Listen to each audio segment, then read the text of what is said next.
సురేఖ వివాదంపై Telangana BJP chief Ramachandra Rao hot comments చేశారు. Congress party అంటేనే అవినీతి పార్టీ అని విమర్శించారు. ఒక మంత్రి కూతురు సీఎం రేవంత్ రెడ్డిపై ఆరోపణలు చేశారంటే పార్టీలో ఏం జరుగుతుందో అర్థం చేసుకోవచ్చన్నారు. కొండా సురేఖ కూతురు సుస్మిత వ్యాఖ్యలపై కాంగ్రెస్ పార్టీ సమాధానం చెప్పాలని డిమాండ్ చేశారు.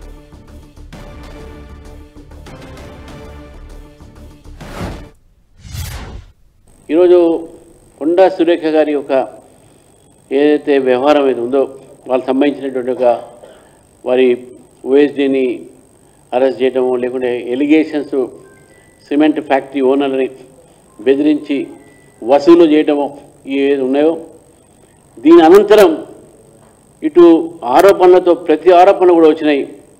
ఏంటంటే దీంట్లో పెద్ద పెద్ద వాళ్ళ హస్తాలు ఉన్నాయి, పెద్ద పెద్ద మినిస్టర్లు ఉన్నారు, పెద్ద పెద్ద ముఖ్యమంత్రికి దగ్గర ఉన్న వాళ్ళు ఉన్నారు, వాళ్ళందరూ కూడా ఉన్నారని చెప్పేసి చెప్తా ఉన్నారు. భారతీయ జనతా పార్టీ మేము ముందు చెప్తా ఉన్నాం, కాంగ్రెస్ అంటే corruption, Congress is synonymous of corruption. ఈ రెండు పదాలు కాంగ్రెస్ కరప్షన్ ఒకే రకంగా పోతుంది. ఈ దేశంలో కాంగ్రెస్ పార్టీ ఉన్న రోజు కరప్షన్ ఉండే, కాబట్టి కరప్షన్ అండ్ కాంగ్రెస్ వారు చెప్పింది కొత్త కాకుండా కూడా ఈరోజు ప్రజల మధ్యన తీసుకొచ్చిన కొన్ని వివరాలు ఉన్నాయి, కొన్ని విశేషాలు కొన్ని చెప్పిండ్రు. ఈరోజు వెళ్ళబెట్టినటువంటి ఒక ఏదైతే అంశాలు ఉన్నాయో, ఎవరెవరు కరప్షన్ చేశారన్నా మొత్తం కాంగ్రెస్ నాయకులు, ఈరోజు ఈ రాష్ట్రంలో ఉన్న కాంగ్రెస్ నాయకులు వాళ్ళు దీనిపైన వివరణ ఇవ్వాల్సిన అవసరం ఉంది.